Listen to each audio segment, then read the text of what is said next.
And we can't cherry pick our emotions. Like, sure, we all want to Right. feel happy, but you don't get to just pick the ones you like better. If you want to be available to yourself emotionally, we have to take them all. And we have to, as you said, stop judging them and stop shaming ourselves for having them and stop being freaked out about it and understand that it's energy in the body and that it is a clue.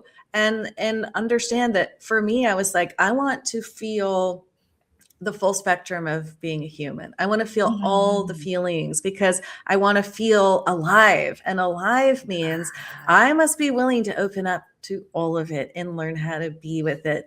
And anger is a huge clue. And yeah, women have been conditioned to believe that anger is bad, anger is wrong. And it's not the emotion that's wrong, it's how you walk that out that you might have to take a look at. But also, I think we need to be angry. I think women should be angry, especially right now when we look around at what's going on. And it's like, you know what? Feeling anger doesn't mean there's something wrong with you. Feeling anger means there's something wrong. Hello, welcome to the Feel Podcast. I'm your host, Melissa Crook. So glad to have you with me today. I've got a new friend here with me, and she reached out to me. She's got her own podcast and work and book that she does, but we are very aligned in how we got here, but also unique in our own stories. And so I knew when she reached out and we had a conversation, I'm like, this is going to be a great fit, because what I love is when women are taking what we've learned, our life experience, and we see there's a gap in messaging. We see there needs to be, like, we're not talking about this enough. And we're all going through it, but we're not talking about it. So we think we're suffering alone, but really we're all doing it. But we don't need to do it. And so we need to change some narratives. We need to deconstruct some things that we've been told as women. And that's exactly what Val's doing, much like what I'm doing, but we each have our own avenue. And I say all the time to women, this idea that there's only room for one is so insane. One cannot reach all, but if all of us do it, we can reach some. And we're all going to connect in a different way. There are people where they're going to connect with me, they're going to connect with Val. I can think of so many women I've had on here. But if we can all operate out of this, then it's so important. So I knew this was going to be a great opportunity for us to share each other with our audiences, our listeners, give you more resources, more choices as women to ensure that you're living your healthiest, most authentic life. And this is where Val and I really, really connect, is taking care of yourself is not selfish. And this is one of Val's big rallying cries. It is one that I started with. Like, my whole reason for starting this work is like, we've got to get rid of this idea and this nonsense that we've been fed since we were very little girls, that taking care of ourselves is selfish. And that's where Val really, really nails it. And she's got many resources for you. She's got a book, she's got a podcast, but we're going to have a great conversation today about prioritizing your wellness as a woman and unlearning and relearning, and some great ways that you can do that yourself and invite other women into it as well. She describes herself as visionary, disruptive, sacred, unapologetic, and intuitive. Val Jones, welcome to the Feel Podcast. Thanks, Melissa. I'm so excited to be here. I know, I am. We're going to start right off, and you're going to have a lot to say about this, but prioritizing self-care in your life. I said earlier, we have this misguided notion, but it didn't come out of anywhere. It's been subtly fed to us since we were very young, that putting ourselves first is selfish. You have turned selfish on its head. And I've had a few other conversations. I had a guest a while back in the fall where she called her year of selfish, where she literally took a year off from everything other than basic needs of taking care of herself and also her family. But she really said no to everything and refocused on her. And so we're starting to hear this be a movement more and more. And I think especially in our generation, we've just had it. We've seen how this hasn't served our mothers or grandmothers or women in our life.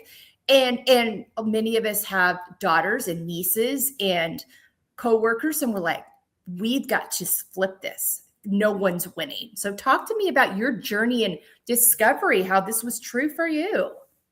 Yeah, 100%. I mean, I lived most of my life like we all were conditioned to be, which is be selfless.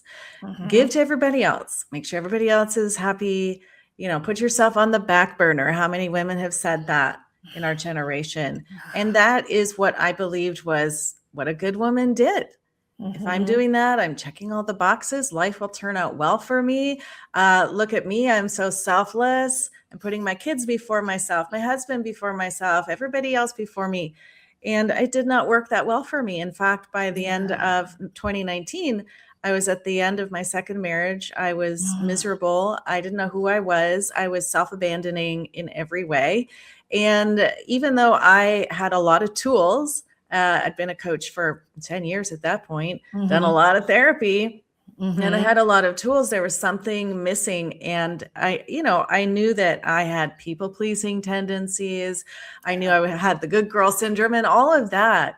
But it didn't get me to a place where I could make different choices. It didn't get me to a place where I felt like I could choose myself without guilt or shame. And so that's really where I found myself to be at the end of 2019 going, something different, something has to be different here. I need to do something radical because this is not working for me. And I was really struggling. And so it was really one of the darkest points of my life where I finally started examining this in my own life personally around the not just people pleasing, but really underneath that, identity shifts had to happen because I was identifying as this selfless woman. I was identifying as a woman who wasn't worthy to put myself first, to make my needs heard, to speak up for myself, whatever that might look like. And so what I didn't know at the time was really it went way deeper than just not being able to set a boundary. It was what so many women find themselves at, which is number one, I don't know who I am. I've lost myself by abandoning myself. Number two, I don't know that I'm even worthy or deserving of putting myself first in my life because the word selfish has us in a chokehold of shame and guilt.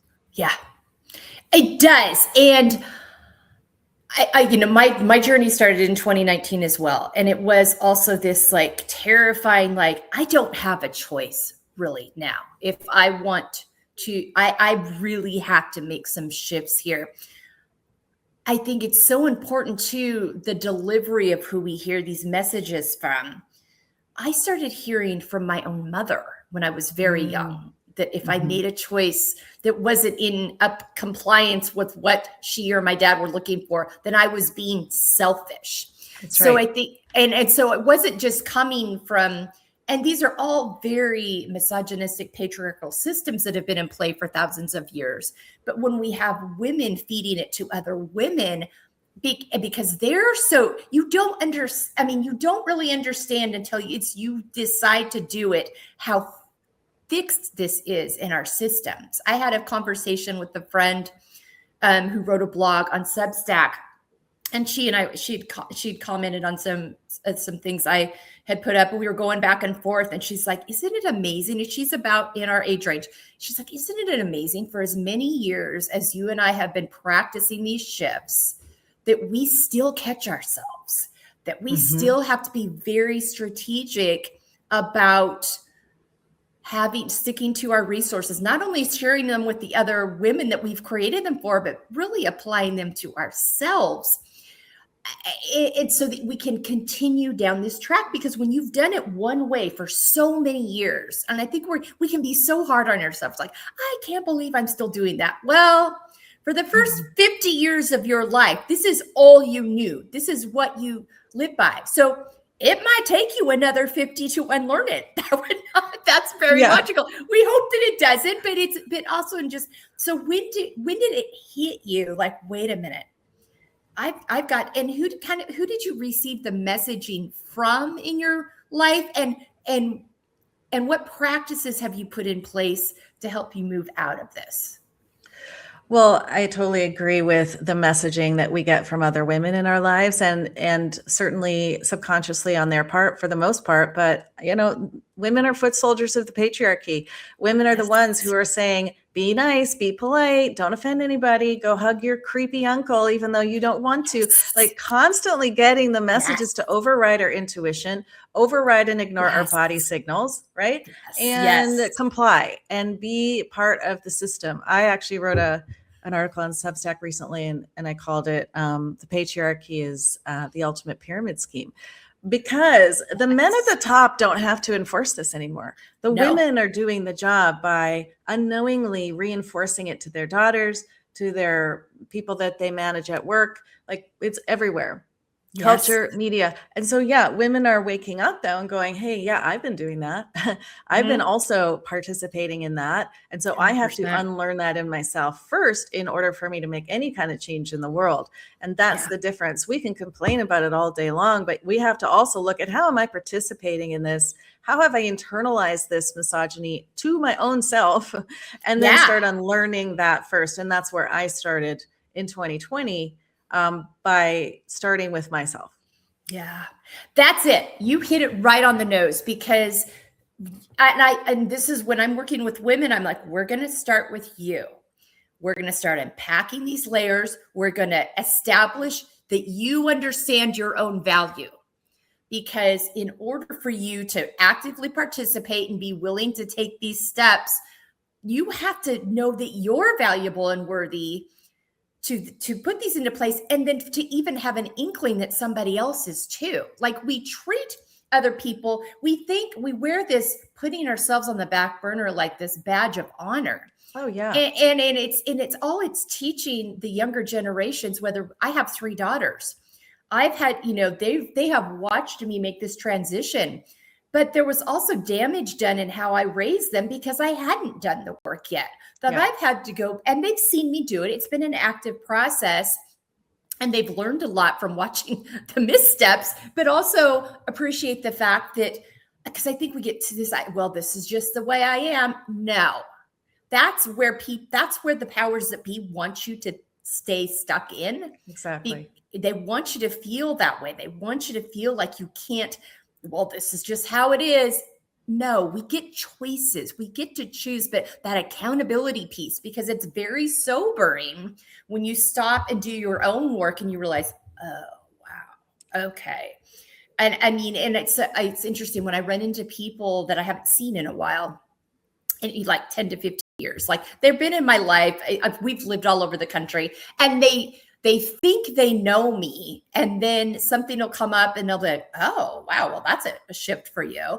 Yes, it is. And it is, but it's that accountability piece, because we can decide, we can just blame everything out. Well, that's how I was raised, or that's what I learned. And we hear, a lot of that right now from men and women. Well, you could unlearn that shit. That's right. You can. So it does start with you. It does start with you choosing you. You cannot, I'm going to be speaking at some leadership conferences for women and men this spring. And one of the things I'll be talking about is this starts with you. You cannot expect to be a good teammate, a good team leader, a good leader, if you aren't first walking in with a very healthy version of you and staying committed to that, because it's a lifetime journey. It's not something that, oh, Matt, I got the book now. I've got the steps. Everything's good. It's because again, we've been fed it for so many years. And when we stop to look at it, like, oh yeah, it's about, and I tell women all the time, like, bring your curiosity, leave your judgment at home. That's going to take some practice in and of itself. That might be the first thing. And that's exactly what you've done here. But you mentioned earlier that it was really hard at first to even understand what a boundary was as you started unpacking that. What have you learned about the importance of healthy boundaries in your life in order for you to live in a way that honors you? Yeah, I mean, I've done so much boundary work, and I do it with the women I work with. And, I think the common misconception and kind of what I thought too was that boundaries are about controlling other people. And unfortunately, they're not, because we can't. And that's where we go wrong. And women will come to me and say, well, I can't set boundaries. No one will honor my boundaries. And I'm like, that's not the point. The point is you're not honoring your boundaries, and therefore nobody else will either. And so again, it starts with us. I have a whole section in my book about the responsibility recipe of like, we have to start with ourselves by taking responsibility for ourselves. But, what I think of as a boundary is really like, you have to be clear on what you will and will not tolerate. Yeah. And then you have to trust yourself to follow through. And, that's the piece that we're missing, because you can say like, I'm no longer going to tolerate my husband yelling at me, for example. Okay, great. You know what you want and need. You want a relationship where you are not being yelled at. The second part is where we have to go wrong, which is you can't yell at me anymore. Yeah. Okay, that's not a boundary. About their behavior. Yes. That's a request, and requests have no teeth. Okay, so we cannot do that. So I always like to use a formula: when you do X, I will do Y.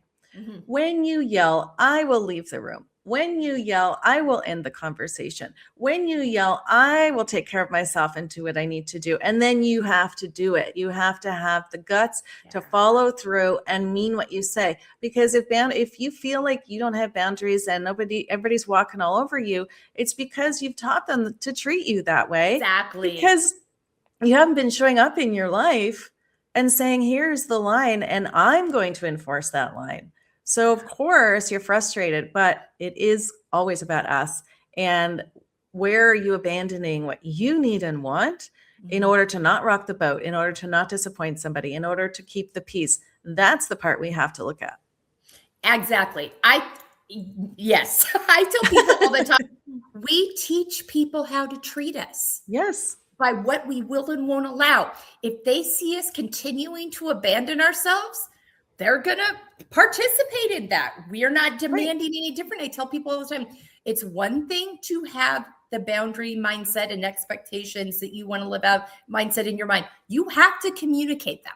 Just because you decided this week that I'm not putting up with that anymore, if you don't tell anyone that, and you don't you don't set a clear boundary of like, I had this situation a couple weeks ago with my own partner. I'm like, there's a clear line here. And if this happens, this is what I'm going to do. And I had to follow through on it. And it was really hard. But I just kept telling myself, hold the line, hold the line, hold the line. And it worked itself out. He's had to do the same thing with me over the years. Like we've learned over the last 6 years how to communicate that way with each other. But it is about the I statements. It is about, and it is about the communicating. And also when they see, they're going to test that because you've never showed up that way before. That's right. You have to expect you're going to have to probably communicate it a couple of times because they're going to, and hold to it before they're going to honor or respect or believe that you mean what you say by that. And I tell people that the guilt's going to come in because your people-pleasing, codependent behaviors and your nervous system's familiarity with those are going to try to tell you that you're doing something wrong. You're not. You're not responsible for their response or reaction or what they choose to do or not do. And that guilt it means that you're trying something new. And it feels a little uncomfortable at first because we've got to get used to it. But go back to that question. Is this asking me to abandon myself? And if the answer is yes to that question, then you are on the right path of honoring you and teaching people how to treat you now. And it may mean that some relationships and some spaces go by the wayside or have to shift because they may not be happy you're not showing up in a way that's convenient for them anymore. And that's hard. And it's also okay because you are valuable and you deserve to be surrounded by people that will honor that. And I get that question all the time. Like, what happens? Well, I had this conversation with a woman last week. Well, what happens if she doesn't like what I say? Well, I think that tells you a lot about that relationship and that she's been getting all the benefit from it. Stick to it, honor it. She's going to challenge it. But I think it's so important to remember that shift and that practice. And it takes time, and be gentle with yourselves and also be accountable. And don't get mad if you're not holding the line. They're going to, you can't get mad. you can, but it's going to be futile to get mad at other people, because it's your responsibility to continue to show up for yourself and hold that line on that. Exactly. And if we're mad at other people for not respecting our boundary because we're not enforcing our boundary, then we're just being the victim. And so it's like, we got to get real with ourselves, right? And be like, what am I doing that's creating this? Because that's the only thing I have power over. And so instead of just nagging someone or criticizing them or complaining or feeling sorry for myself, what's within my power to actually do something about it? And that's a healthy boundary. And yeah, you said using the I word, because I always say, like, when you do X, not if, when you do X, I will do Y, because of course they're going to. We're not expecting anybody else to change. That's not what a boundary is. So it's like, when you dump a whole bunch of work on my desk, just because I've always said yes in the past, doesn't mean I'm going to say yes now. And I'm actually going to push back. These are radical things for women who've been conditioned to self-abandon. And it does feel very scary at first. It does feel like you're being mean, but that's part of the work, as you said, of learning how to be in our own power and to define where I end and others begin. And worrying about what someone else is going to think, as you said, is futile, because, as I always say, like, you are not the emotional caretaker of other people. That is not your job. Stop doing it, because it's futile and it's not what you're actually meant to do. Take care of your own emotions. Let other people take care of theirs. Yeah. And this is a great transition into this next talking point of the connection between our mental, emotional, physical, spiritual health. They're all connected. These are the things that tend to get our attention when we have decided to do our own work. I'm like, I am hyper vigilant, high strung, anxious, got a headache, got a stomach ache, got high blood pressure, racing heartbeat, whatever it is, all these different kind of physical symptoms for me that started showing up, but also just emotional drain and just frustration and irritability.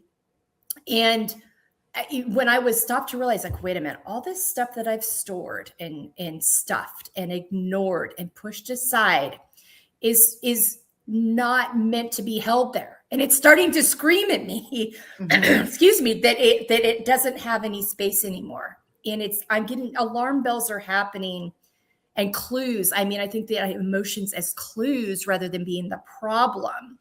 So talk to me about your journey and learning to kind of see those connections and navigate those, like, oh, wait a minute, these are clues letting me know that something needs to be addressed. Yeah, so great. I love the idea of seeing it as clues. And I think that for me, I got really good at ignoring the clues and just stuffing my feelings or avoiding my feelings, right? And so we all have our coping mechanisms. And I was eating my feelings, I was drinking my feelings, I was scrolling my feelings, I was blaming everybody else, and I was what I call the walking dead, because eventually you just lose complete disconnection to your soul, to your body, everything, and you just are living from the neck up. And that's a very out of control way to live, because your brain is chaos and it's taking you all, through all of these ways that it's trying to keep you safe. But yeah, you end up just feeling anxious, depressed, worried all the time, flatlined, checked out of life, or angry, really angry. I was also very angry. And so, when I started to go, okay, something's got to change, and I started my journey of transformation, my selfish year. I had what I call Operation Tune In. And I realized that I had to start tuning into my body and my emotions and my soul.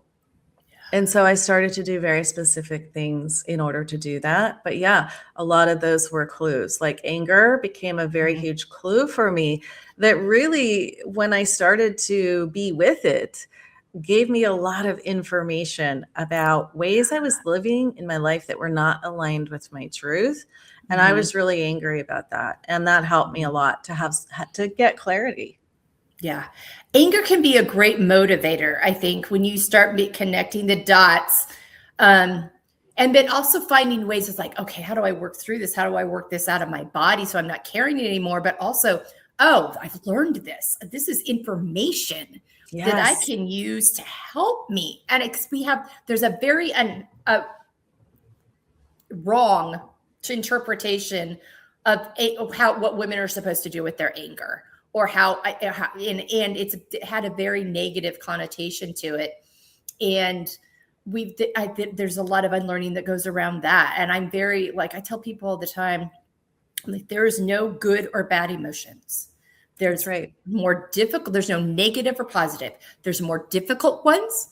There's easier, more joyful ones to experience, but they're all clues. And so taking this,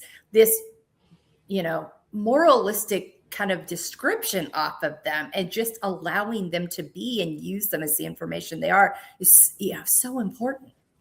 Yeah, we can't cherry pick our emotions. Like, sure, we all Right. want to feel happy, but you don't get to just pick the ones you like better. If you want to be available to yourself emotionally, we have to take them all. And we have to, as you said, stop judging them and stop shaming ourselves for having them and stop being freaked out about it and understand that it's energy in the body and that it is a clue. And understand that for me, I was like, I want to feel the full spectrum of being a human. I want to feel all the feelings because I want to feel alive. And alive means I must be willing to open up to all of it and learn how to be with it. And anger is a huge clue. And yeah, women have been conditioned to believe that anger is bad, anger is wrong. And it's not the emotion that's wrong. It's how you walk that out that you might have to take a look at. But also, I think we need to be angry. I think women should be angry, especially right now when we look around at what's going on. And it's like, you know what? Feeling anger doesn't mean there's something wrong with you. Feeling anger means there's something wrong. Yeah. Stop making it about you. Right? That's such a great interpretation of that. Quit making these emotions are not your identity. Exactly. They are a result of conditions that are happening in the world around us, happening to us, happening to our family and friends, to other people and women in general.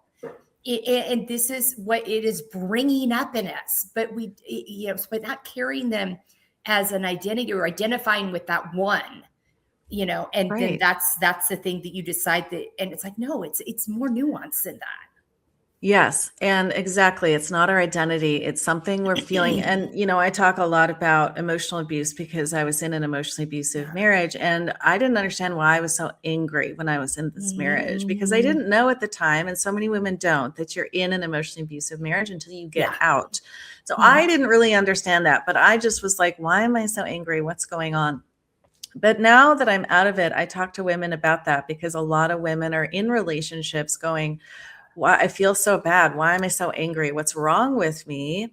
Yes. But what I always say is like, you know what? If you are being abused, for example, if you are being abused, then anger is actually an appropriate response to being abused. It's an appropriate emotion. And we get all freaked out about reactive abuse and all of these terms to shame women. And it's like, no. If you're being abused, you should be angry. And that anger, as you said earlier, is fuel. It's motivation. We can harness that energy and go, hang on a second, something's wrong. What is it? And so if you're listening and you're struggling with anger, just ask yourself that question. Instead of what's wrong with me, ask yourself, what's wrong? And you will start to get a lot of clarity when you allow your anger to give you that clue about something's wrong. It could be in your life. It could be in the world. It could be who knows what, but there's something wrong and you're feeling that and it's okay. Yeah, absolutely. Because you said this earlier and I am so on board with this as well, as we have been told from very early ages not to trust ourselves. When so many times our inner knowing is trying to tell us something's out of alignment, trying to tell us something's not lining up with what our values are and who we are as people. And we push it aside thinking it's trying to lead us astray. It's bad information. It's selfish, all these things that we use. And instead of just get curious about that. This curiosity over judgment was the most important thing my therapist told me. Yeah. Because it just shifted the way I thought. And this goes nicely into, and this is one of your character traits, showing up for yourself and other women unapologetically. To me, everything you do is the example of that. How you showed up for yourself. You've created these resources. You'd already been doing the coaching. So this wasn't far out of whoa, I'm really, I've been an accountant, but now I'm going to go do this. Right. This was already like really fed into who you were, but now as the person who's done the work and really gotten to know yourself and value yourself, you bring with it so much more. When did you have that, like, oh, wait a minute, I'm going to take this year and really evaluate. I can write a book. I can have a podcast, and we can really get these things going. When was that shift for you to realize this not only working for me, this can work for others, and I can help others as well? Yeah, I had to live it first, as we all do, right? And so I chose selfish for my word for 2020, and I didn't want to choose that word. I was like, that is not what I was raised to believe. That's icky. I don't like this, but it wouldn't leave me alone. And I was like, all right, well, being selfless didn't work for me. So let me try an experiment. Everything I do for a year is going to be based on what's right for me. And that embarked me on this crazy year where I quickly realized I didn't know what was right for me because I didn't know who I was. And again, I didn't trust myself. So I had been outsourcing my wisdom my whole life. And that was my first real moment of like, oh crap, like I have to actually figure out who I am and how to connect to myself, my true self. And so it took me on this wild year. And then after that was when things really started to change in my life, because 2020 was actually a very isolated year, especially with the pandemic and everything. I ended up living alone for an entire year, basically spending that year digging deeper than ever into the patterns, the identities, the things that had kept me abandoning myself, and having major revelations and shifts. 2021, I started seeing the external results, because as I always say, when you shift your identity first, then the world has no choice but to reflect that back to you. Yeah. And so I lost 55 pounds. I, ended my marriage. I moved to a new city. I, started my podcast and, came back to writing, which I've always done. And so by 2022, I was like, hang on a second. Not only is this working for me, but as I'm working with clients and I'm bringing this work into it, I'm seeing phenomenal results around women being selfish and redefining what that word means for women, because that's really the cultural shift that I'm interested in, is redefining how we identify that word. We can change the meaning of words all the time. We've done it all throughout history. So why not change this one to actually mean something good, which is full of self? Yes. If you're not full of self, what are you full of?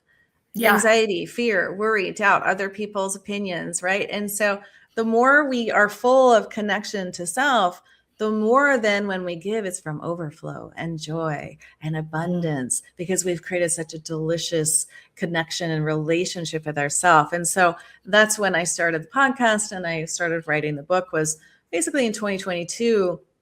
And since then, it's just morphed into really more of a movement, I would say, that is just continuing to compound, because this is just like your work, right? It's really timely. It's resonating with women of this generation. And also, with where the world is at, I think I always say, like, we are at this point in history for a reason. And women are being asked to step up and start to get power, because when women get power, women use it to help children, communities, women use it to help families. And, but we have to do our work first, because if you're trying to create external change without changing your own identity, you will fuck it up, basically, right?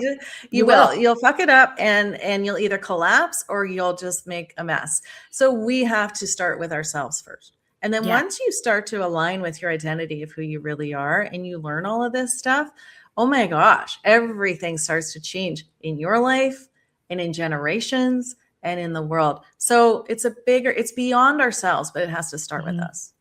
Yes, absolutely. I mean, if you learn nothing else from this today, women, and if you've listened to me or Val for any time, we feel very strongly about this, but it does. My friend Erin Copeland calls it self-full, because she works with caregivers and helping them to prioritize themselves so they're not collapsing before the people they're giving care for. She's got a pretty specific audience she works with, that a lot of them were triggered by the word selfish. She's like, okay, self-full, whatever it is, fill your cup. And being full because we also got the inaccurate statement thrown at us growing up that, oh, she's so full of herself. Well, good for her. Exactly. that she knows who she is. That's And right. she's operating out of that. This goes really nicely into, as you did this work for you, I had to think, it became very clear. These are what my values are, because you said a statement earlier that I absolutely loved of quit outsourcing your wisdom. And I mean, that is such a great, like, if you're having a moment where you're not sure, just ask yourself, am I outsourcing my wisdom or am I trusting my wisdom? That is such an important question to be able to ask yourself and answer. But I would think that this really like opened up, oh, now I have clarity on what my values are, what my why is, what I care about. Talk to me about how that felt to be able to really uncover that for yourself. Yeah, no, that's a great question. And I will just throw in there, if the word selfish triggers you, that's the whole point. Yeah, Because that's a good point. if you're triggered, it means there's something there for you that's inviting you into getting curious. And that's the Yeah. whole reason why I use it, because it's confrontational and we need to be confronted with these patterns. And if we just go, ooh, I don't like that, and then we find a more comfortable way to say it, are we really going to get the expansion that we want? I don't think so.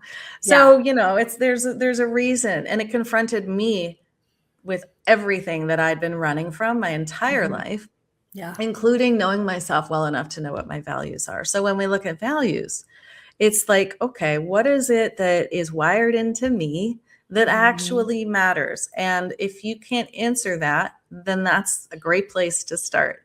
Because otherwise, yes, we will outsource our wisdom because we don't have connection to our own. And, you know, that's what I did most of my life. And I realized very quickly in my selfish year that I didn't know how to make a decision to save my life. I didn't know what I was frozen. And, you know, I had booked a one-way trip from Spain. We were living in Spain, my husband and I. My first selfish act was a one-way ticket back to Canada. I said, I'm going to take some space. I need to, you know, just figure some things out. Started hanging out with my kids, and I was hopping around to different Airbnbs. And I was talking to my daughter, and she said, where are you going next? Like, your Airbnb runs out at the end of this week. And I was like, I don't know. And then I was like, wait, how do I know? How will I know what to do? I don't know what I'm doing. And I realized like I just was frozen in indecision. And so that was really good information for me of like, oh, I have to know myself in order to know what I need to do, right? If I'm looking for clarity, and this is something I talk about a lot lately, is overthinking, because women get stuck in overthinking, analysis paralysis, and we ask everybody else, what should we do? We're on TikTok. What should I do? You know, we're listening to this podcast. What should I do? But the overthinking is not the problem. The overthinking is a symptom that you don't trust yourself. Because look, you already know the answers. You know what to do. I knew I needed to get out of that marriage, even though I didn't know why. My intuition was like, girl, this is not good for you. All right. So women, we always say, I don't know. It's not true. You do know, but you don't trust yourself enough to do it. And you're not connected to yourself to hear it. So the values help us, right? It's like that inner GPS of like, wait, does this align with like, I have a value of fun. That is one of my top core values. I love that. So if I'm not having fun, I'm like, hang on, I'm out of alignment somewhere. Because it has to, on some level, feel fun for me, like lighthearted, exciting, inspiring, creative. Like those are all things that are values for me. And really, I have a huge value around loyalty. And so when I'm in a relationship where it feels as though I'm the one who's showing up here, but this other person isn't showing up for me, that's a clue. Right. So our wisdom comes from that place, and being able to make clear decisions for ourselves comes from that check of like, okay, check the values against the decision. And if they aren't aligned, I'm getting wonky. You laid that out so well. I have nothing to add, but yes. It is just goes back to that, because I do think that when you're feeling that angst and you know it's out of alignment, then you're like, oh, that means I've got to do something about it. Right. It's not on somebody else. I don't get to pass this off. I have to be the one to make the steps and have the conversation and communicate what Yeah. it is and make the move. Make whatever that move might be, changing cities, changing countries, changing relationship statuses, leaving a job, whatever that thing is. It's like, and then you got to trust yourself that you have it in you and that Yep. you're worth doing it for. Right. Yeah. Well, that's huge what you just said, because that's the key. If I outsource my wisdom, I am not accountable for what happens. It's somebody else's fault. And that was how I had lived my life. Like, oh, I'm just easygoing. I thought I was just this laid back, easygoing woman, but really what it was you make the decision, and then I'm not responsible if it doesn't work out. Yeah. And once I figured that out in myself, I was like, oh crap, okay. So now I'm forcing myself to make decisions, big ones, small ones, whatever.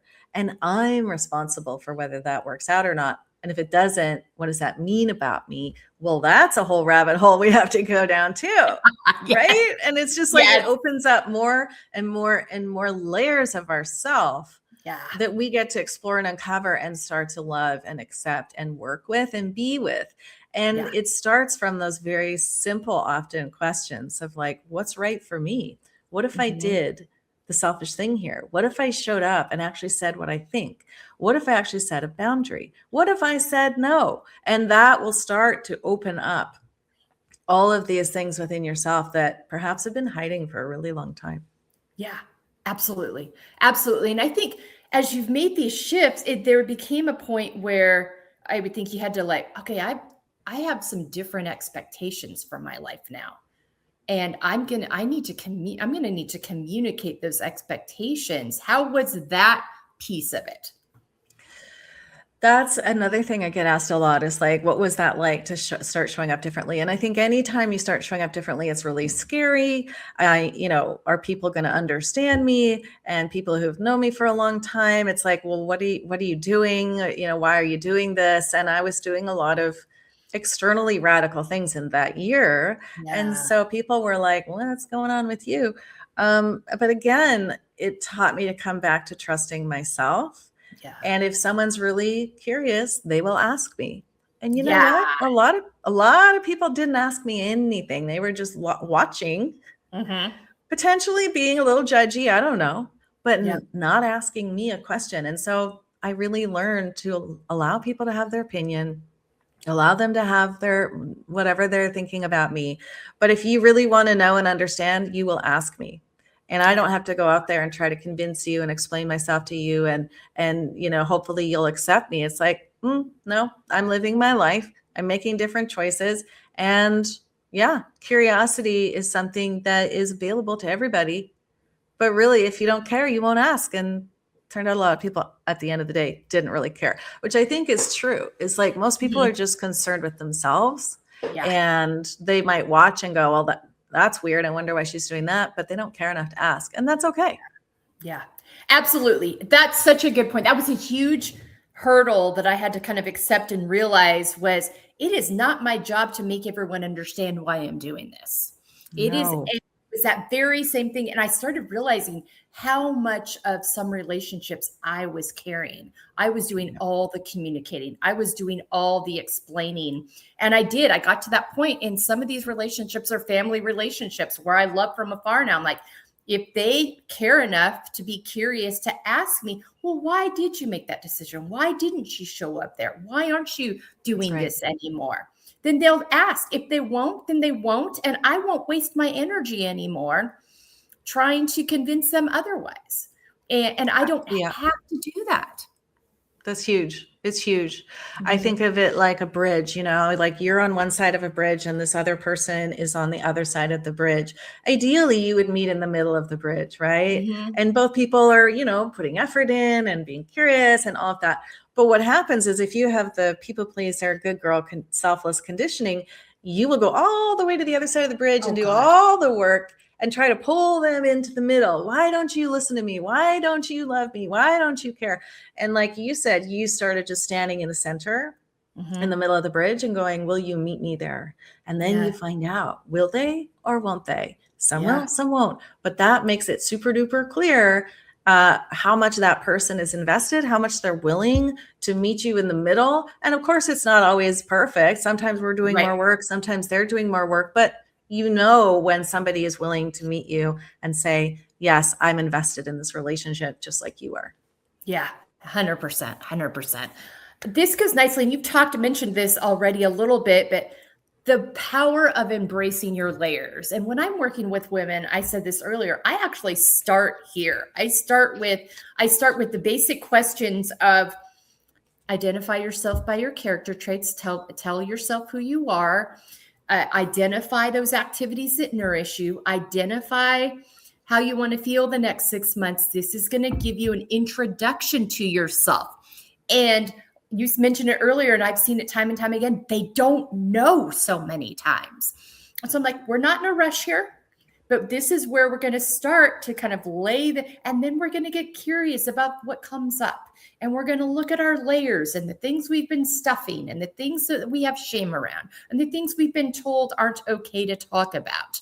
And we're going to bring them out and we're going to let them breathe. And we're going to bring our curiosity rather than our judgment to get to know ourselves. That's such an interesting piece of this has all been very much a part of your journey. When did you have a moment that you realized, wow, there's a lot of nuance and layers to my story here? Yeah, I mean, like I said, spending a year alone is provocative in and of itself. I talk about a Blaise Pascal quote in my book, and he says, the root of all humanity's problems are our unwillingness to sit quietly in a room by ourselves. Yes. And that was the root of all of my problems, was I was running away from myself. And so I sat there for a year with myself. And wow, that's hard. It's scary, but it started to emerge. It started to show my layers. And I started to have a lot of practices that helped me to see them, to accept them, to understand them, to be curious about them.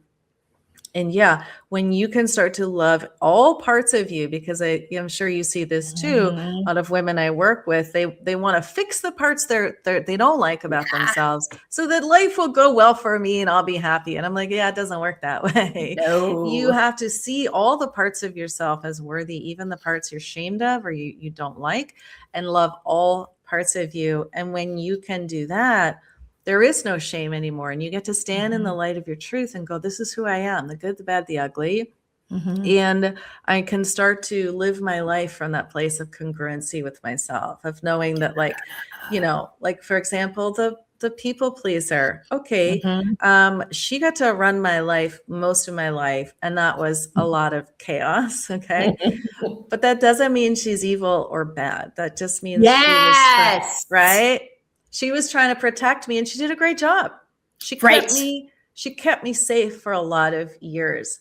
But now as a woman, I'm like, okay, sweetie, you don't get to run the show anymore. Like, you've been driving the car, but now you're going to be in the passenger seat. Here's some snacks, like, go, chill out.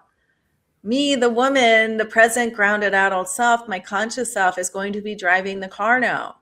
But you still get to come along for the ride. You still get to have an opinion. And sometimes I will do what you say because, hey, maybe it's okay to do that. But for the most part, you're my advisor, you're my counsel, you're my backseat driver, but I'm making the decisions. And what a difference that is when you can stop shaming yourself for being a people pleaser or whatever it is, and stop saying I am a people pleaser, and start saying, my brain likes to do this thing sometimes. It's so funny and cute. And like, I don't really listen too much, but she has her opinion. Well, now I'm with myself in such a more fun, which is right. Coming back to fun. It's like a fun way to be with those parts of me. And there's no shame and guilt. And it's really just, we're all along for the ride. Who's going to make this the best ride ever? Me. My true self is going to make this the best ride ever for all of us. Yeah. So good. That was such a great way of laying that out. And I think I want to touch on too, you talked about fun. For me, the fun thing that came up was when I was doing this work and I was really identifying my values, re-identifying like what my values actually were versus what I had been living out of based on everybody else's expectations for so many years. And so I got to the value. I was like, I really value travel kept coming up. And I was like, well, that seems kind of surfacey, and then I got curious about it. I'm like, think about how you feel when you travel. Think about what you learn when you travel. And I think it's the same thing with fun. We go, oh, I'm like, no, if fun, we somewhere along the way, at some age, we stopped thinking fun was allowed, especially as women.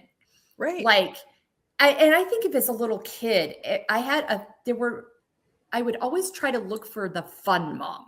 Like, because my mom didn't feel like she could be fun. Like she didn't she didn't grow up in a house where that was encouraged by her mom because of all the traumas that she carried into it. Yeah. And so I think that's such an important part to remember, that is a layer that is to embrace. It's not surfacey. It's not irresponsible. It is a part of who we get to be.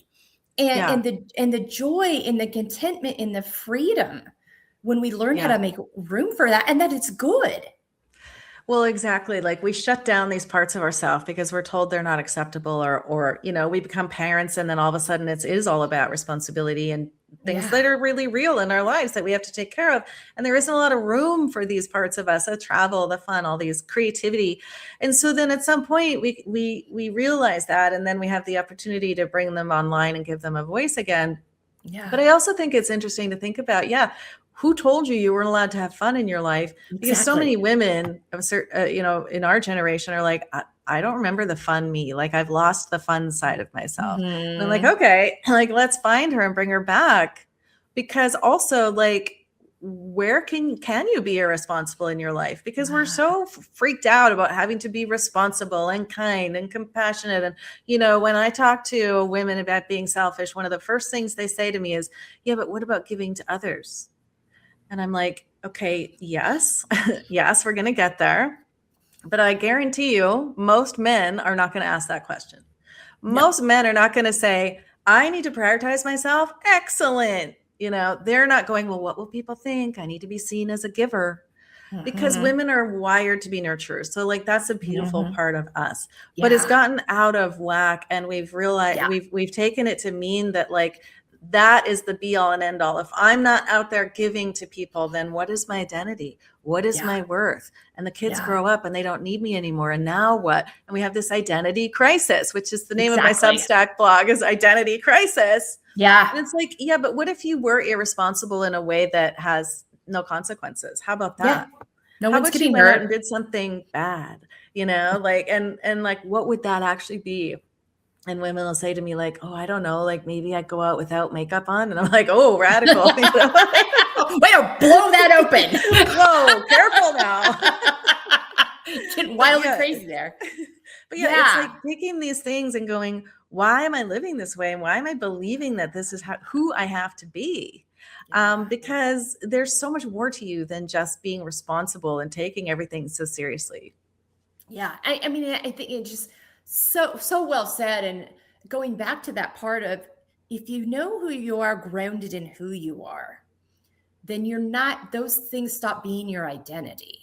And when you know who you are and you're able to show up as your authentic self, you give from an authentic place. I mean, I look at the work that you and I are doing. Everything we create is out of what we've learned, and it supports us, but we've created it for others to share. We're literally on air sharing it. I'm not getting paid to do this. I'm doing it because it's fun. Exactly. I mean, it's coming from our authentic selves, our outpouring of who we are. And so I think that's what I get the same question is like, think of what it's going to look like when it comes from who you were built to be. Exactly. The difference for me was, instead of giving from exhaustion, resentment, burnout, overwhelm, I now give from abundance and joy and overflow. Because the more I'm selfish, number one, the happier I am. Number two, the more resourced I am. Number three, the more money I make because I'm doing things that I love. And so I have way more to give. I can give my kids experiences. I can take them on trips. I can, buy my friends dinner. I can give away my services. I just did a free workshop 2 weeks ago, and it was so amazing because I have more to give. And when you look at women who are giving from the fumes and from exhaustion and from decades and decades of being, putting themselves last, it doesn't feel good to receive either from that kind of a person. Like, I wasn't fun to be around, and I'm giving, but I'm giving you the guilt trip at the same time. Absolutely. Like, that's not fun to be around. So like, I'm also way more fun to be around when I'm giving, because people feel the energy of abundance. And that in itself is evidence to me that this works. Yeah. I hear time and time again when I get in front of women and I talk, they're like, you're so passionate about this. It's so authentic. I'm like, 'cause it's coming from me. And I mean, it's just such a difference. Thank you so much for that. So good. We've really touched on this already, but to kind of wrap it up, that when you live out feel, which is what you're doing, finding empowerment, embracing layers, there really is a shift in your relationship with yourself, as well as your relationship with other people. And we've really touched on that already throughout the conversation. If there's anything you'd like to add to that?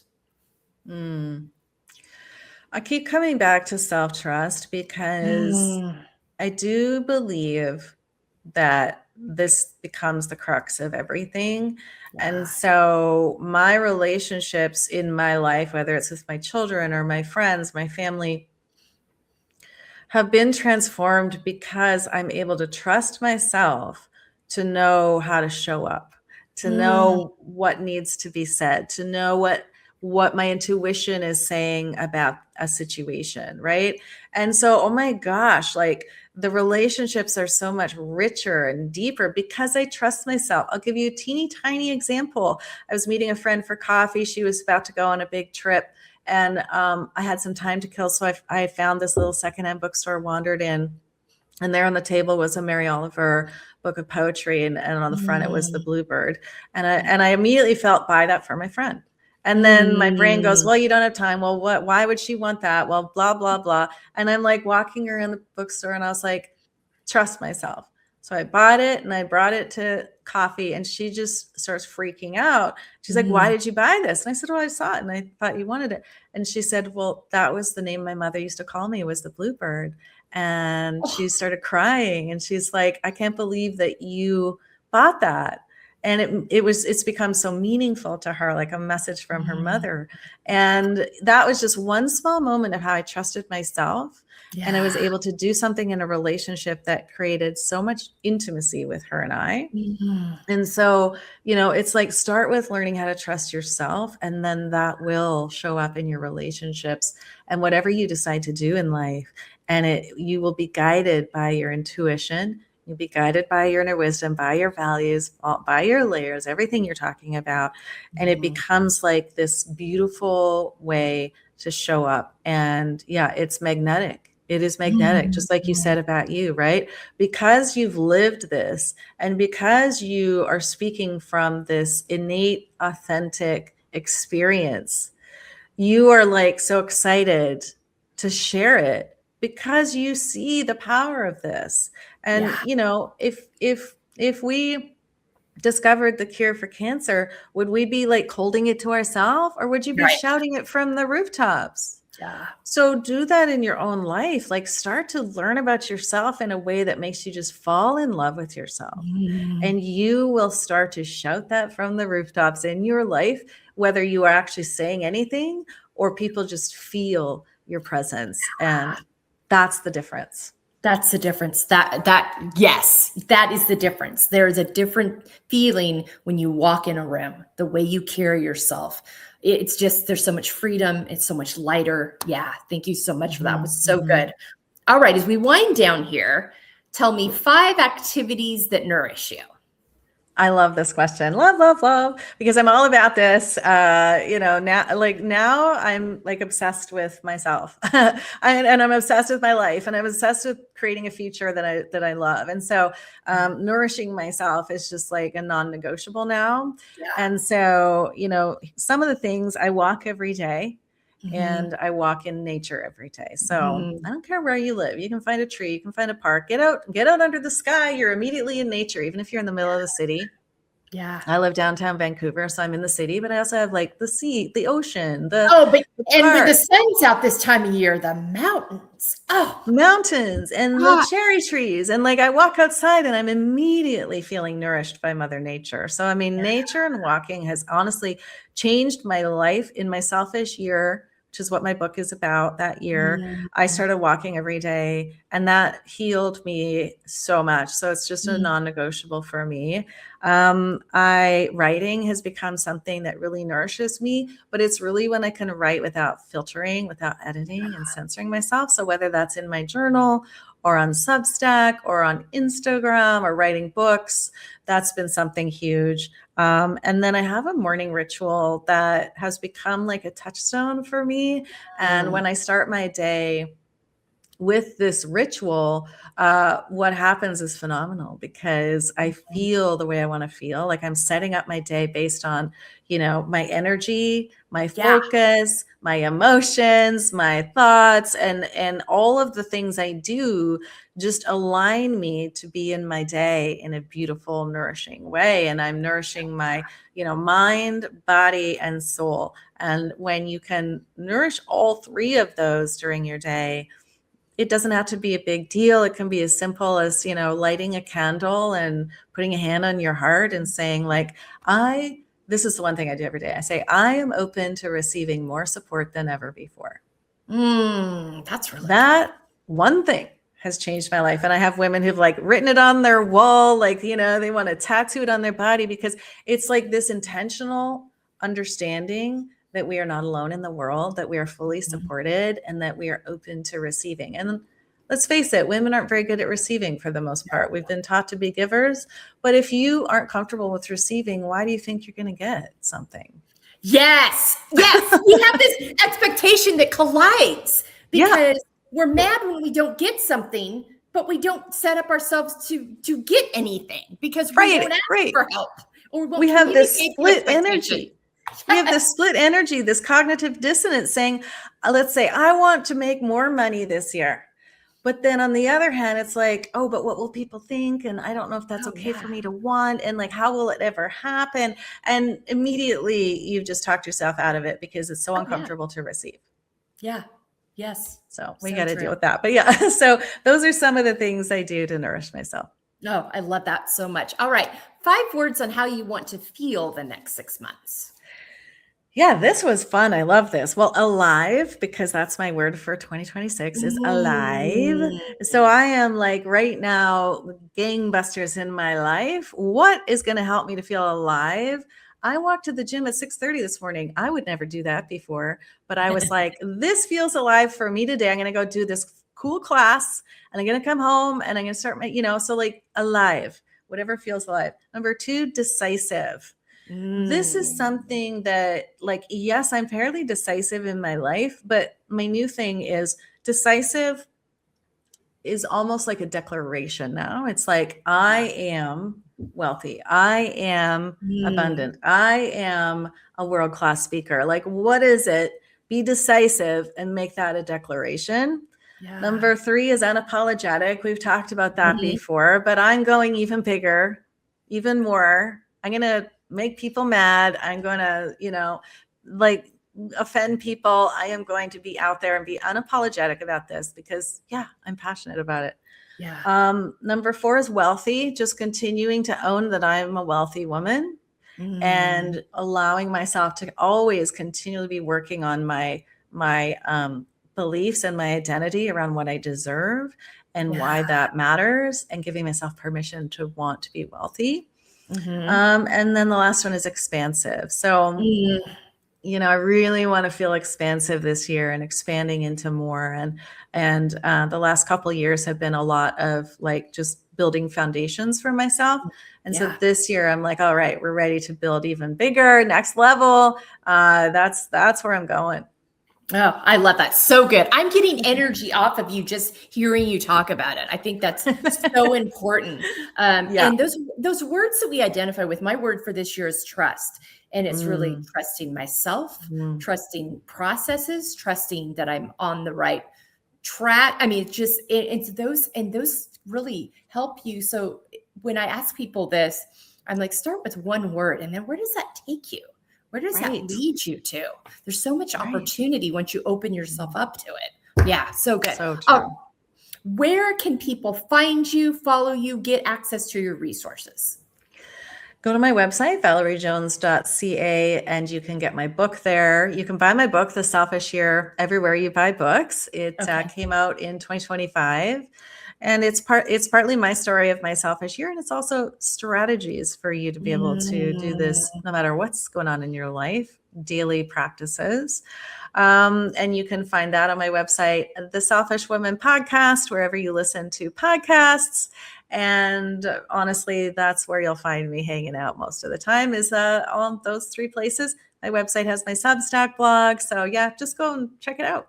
All right, awesome. And those will all be listed on our resources page on our website at embracinglayers.com. Don't worry, if you're driving along, going to work, going to your workout, you don't need to write it down. It'll all be there for you. Val, thanks so much I could talk to you all day. I love what I think that I get so much energy and excitement when I see other women doing this too, and then spreading and engaging with other women about it. There's so much power in it. We can do this together. We really can shift things in this world. We really do have that power, but it requires us to engage. And that starts with engaging with ourselves. So thank you so much for sharing all of this with us today. Thanks for having me, Melissa. It's been an amazing conversation, and so excited to stay connected with you as well and all these amazing things you're doing in the world. Thank you so much. All right, listeners, remember, you are valuable, you are worthy, and you get to choose. Take good care of yourselves, and we'll see you next time here on the Feel Podcast. Hello, and thank you so much for being with us today on this episode of the Feel Podcast. If you would like more information on how you can apply these talking points that I share with our guests in each episode to your own life, really utilize this Feel framework, go to embracinglayers.com, fill out our contact form, and let's set up a free 30-minute consultation to talk about how you can start living your most authentic, organic, healthy, feel-fueled life. Thanks again for being with us today. We'll be back to you soon with another episode here on the Feel Podcast.